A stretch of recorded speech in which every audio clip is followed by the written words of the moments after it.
যে অবস্থায় আমরা তার সাহায্য চাই, ঠিক আপনারা যেমন মলয়দাকে কাছে পান দেবব্রত মজুমদারকে, ঠিক সেভাবেই আমরা ৯৮ নম্বর ওয়ার্ডের মানুষজন তার উপর ভরসা করি। শ্রী অরূপ চক্রবর্তী মঞ্চে উপস্থিত রয়েছেন আমাদের সকলের প্রিয় মানুষ দেবব্রত মজুমদার। স্বামী দিব্যাজ্ঞানন্দজি এইমাত্র আমাদের এই অনুষ্ঠানে এতক্ষণ উপস্থিত ছিলেন। দেবনাথদা রয়েছেন, মহাদেব ঘোষ, নিত্যানন্দ দাস, কাশীনাথ সিং সহ সঞ্চালিকা মৌ আমার অত্যন্ত কাছের মানুষ। ঘটনাচক্র মৌ নেতাজি নগরেরই বাসিন্দা।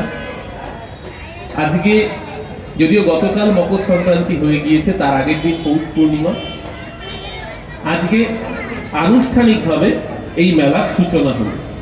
বিষ্ণুর দশাবতার, যুগে যুগে সত্য, ত্রেতা, দাপর, কলি, প্রতিটি যুগে ভগবানের কোনো না কোনো অবতার ধরাধামে অবতীর্ণ হয়েছেন। তাদের নির্দিষ্ট কর্মের জন্য তারা এই ধরাধামে অবতীর্ণ হয়েছেন, যা আমরা সকলেই জানি। মৎস্য, কুর্ম, বরাহ, নৃসিংহ, সত্যযুগ, তারপর ত্রেতা যুগ, তারপর দাপর এবং শেষ কলি যুগে কল্কি অবতার।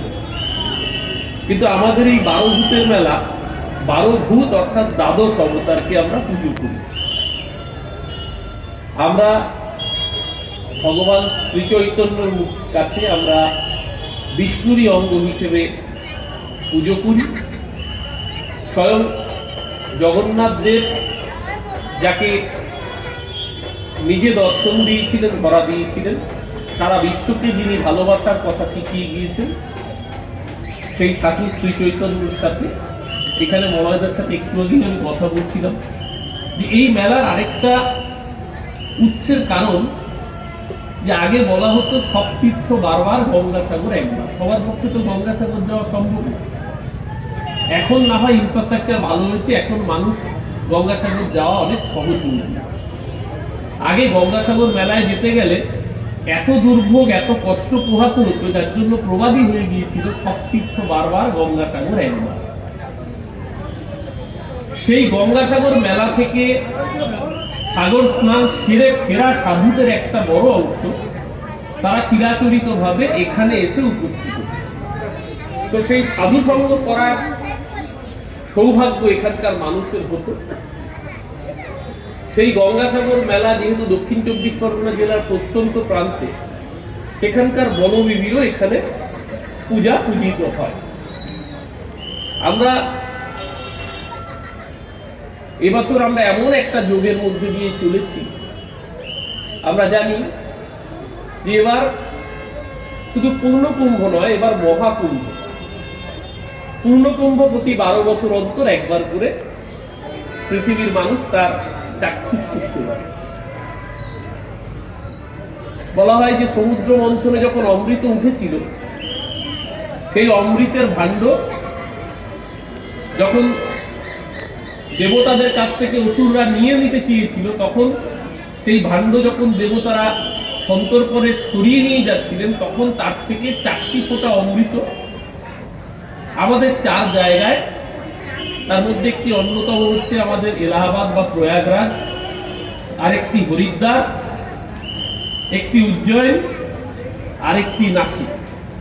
এই 4 জায়গায় 4 ফোঁটা অমৃতে স্পর্শ হয়, যার জন্য এই জায়গা আমাদের শাস্ত্রমতে এবং ধর্মমতে অত্যন্ত পবিত্র হিসেবে গণ্য। 12 বছর পর পর কুম্ভ মেলা অনুষ্ঠিত হয়। আর এই বছরের যে যোগ 144 বছর, অর্থাৎ 12খানা পূর্ণ কুম্ভকে সম্মিলিত করলে একটি মহাকুম্ভ হয়। 144 বছর পর এবার সেই যোগ এসছে, যা গত 13 তারিখ পৌষ পূর্ণিমার দিন শুরু হয়েছে।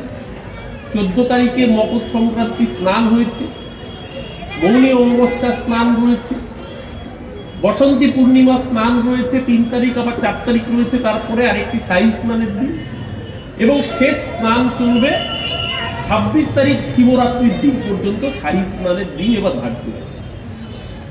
কম করেও 35 থেকে 40 কোটি মানুষ, 35 থেকে 40 কোটি মানুষ এবার কুম্ভে সমাগম হবে।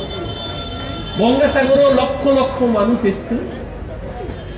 সেই ফ্লেভারের একটা ক্ষুদ্র অংশ আমরা এই 12 ভূতের এই মেলার মাঠ থেকে আমরা যাতে এখানকার মানুষ আস্বাদন করতে পারেন, তার জন্য এখানে যে সাধুরা উপস্থিত হন তাদের সকলকে আমরা মেলা কমিটির পক্ষ থেকে আন্তরিক ধন্যবাদ জানাই। ভগবান তার অবতারে অবতীর্ণ হয়েছেন কিছু সুনির্দিষ্ট কাজ করার জন্য। আমরা সকলেই জানি যে এক একটি অবতার তাদের নির্দিষ্ট যে কাজ, সেই কাজ কমপ্লিট করেছেন এবং তারপর ধর্ম প্রতিষ্ঠা করেছেন। যদা যদা হি ধর্মস্য গ্লানির্ভবতি ভারত অভ্যুত্থানম অধর্মস্য পরিত্রাণা সিদান্নঃ। অর্থাৎ ধর্ম সংস্থাপনায় যখন এই অবতাররা যুগে যুগে অবতীর্ণ হয়েছে, ধর্মের বার্তা ছড়িয়ে দিল। এটা ঘটনা আমরা কলিযুগে বাস করি। এখানে অনেক সময় ধর্মের উপরে অধর্ম প্রাধান্য পায়, আমাদেরও মনে হয় যে কাজটা কি সঠিক হচ্ছে না বেঠিক হচ্ছে। এই যুগে বোধহয় সত্যি সত্যি অধর্ম ধর্মের উপরে মাথা চারা দিয়ে বসে। কিন্তু দিনের শেষে জয় হয় সত্যের, জয় হয় ধর্ম। আজও তাই, যখন মানুষ সমস্ত কিছুর হাত থেকে যখন মানুষ তার আশা ছেড়ে দেয়, তখন শেষ সহায় শেষ সম্বল গিয়ে ঈশ্বরের চরণে আশ্রয় গ্রহণ করে, ঈশ্বরের কাছেই নিজেকে সমর্পণ করে। শেষ ভরসার জায়গা কিন্তু মানুষের কাছে তার নিজের ধর্ম, তার নিজের ঈশ্বর, তার নিজের ধর্মাচরণ। আমি ধন্যবাদ জানাই 12 ভূত মেলা কর্তৃপক্ষকে, যারা আজকে দুদিন আগে স্বামী বিবেকানন্দের জন্মদিন গেছে, মার্তান্ডা সূর্য সেনের মৃত্যুদিন গিয়েছে। যে স্বামী বিবেকানন্দ 12 তারিখে তার জন্ম, তিনি জীব জ্ঞানে শিব সেবা করার বার্তা দিয়ে গেছেন গোটা হিন্দু সমাজ। এখানে 12 ভূত মেলা কর্তৃপক্ষ শুধু কয়েকটা নাগরদোলা বসিয়ে, কয়েকটা জিলিপি আর খাবারের দোকান বসিয়ে তাদের দায়িত্বকে সম্পূর্ণ করেননি। তারা এখানকার অনেক খুদে খুদে বাচ্চাকে খুঁজে বের করেছে, যাদের হাতে পড়াশুনো করার জন্য উপযোগী সরঞ্জাম, বই, খাতা, পেন তারা তুলে দিচ্ছেন, এবং যারা এই ঠান্ডার মধ্যে কষ্ট পাচ্ছেন তাদের হাতে একটি করে শীত বস্ত্র তুলে দিচ্ছে। আমি মেলা কমিটিকে আন্তরিক ধন্যবাদ জানাই। এখানকার মানুষের সেন্টিমেন্ট এই মেলা, তার মধ্যে এবার 75 বছর পূর্ণ হয়েছে। আমি এই অঞ্চলের একজন কলোনিতে বড় হওয়া যুবক, আমার জন্ম বাঘাযতীন কলোনিতে। দেবব্রত মজুমদার আমাদের প্রিয় মানুষ, আমাদের যাদবপুরের গর্ব, যাদবপুরের ভূমিপুত্র বিধায়ক, তার জন্ম বিজয়গড় 3 নম্বর কলোনিতে। আমাদের সকলের সেন্টিমেন্ট এই মেলা, এই আবেগ, যে 12 ভূতের মেলা। এখানে অন্য হাজার মেলা হতে পারে, মলায়দাও এখন একটা পাখি মেলা চলছে, কোথাও খাদ্য মেলা চলে, কিন্তু 12 ভূতের মেলার যে আবেগ, তার ধারে কাছে অন্য কেউ আজ অব্দি টক্কা দিতে পারেনি, আগামী দিনেও পারবে না। 12 ভূতের মেলা তার নিজস্ব ঐতিহ্য নিয়ে আগামী দিন আরো সুন্দর করে এগিয়ে যাক। 75-এ যদি এত সুন্দর অনুষ্ঠান হয়, 100-র অনুষ্ঠান আরো কত জাঁকজমকপূর্ণ হবে। আমরা যেন আগামী দিন সেই পথেই চলতে পারি, এবং আরো বেশি করে মানুষকে আমরা পাশে দাঁড়ানোর বার্তা নিয়ে আমরা যেন এই মেলা আগামী দিন সুন্দরভাবে, সুষ্ঠুভাবে, কোনো মানুষকে আঘাত না দিয়ে আমরা যেন মেলা পরিচালনা করতে পারি, এই আশা রেখে সবাইকে, উপস্থিত আগত সকল পুণ্যার্থী এবং মেলা দর্শনার্থীদের আমরা নতুন বছরের আমাদের বিধায়ক যাদবপুরের দেবব্রত মজুমদার এবং আমাদের সকলের পক্ষ থেকে অনেক অনেক শুভেচ্ছা এবং অভিনন্দন। সবাইকে শুভ সন্ধ্যা। বড়দের আমার অনেক প্রণাম, ছোটদের অনেক ভালোবাসা। ধন্যবাদ।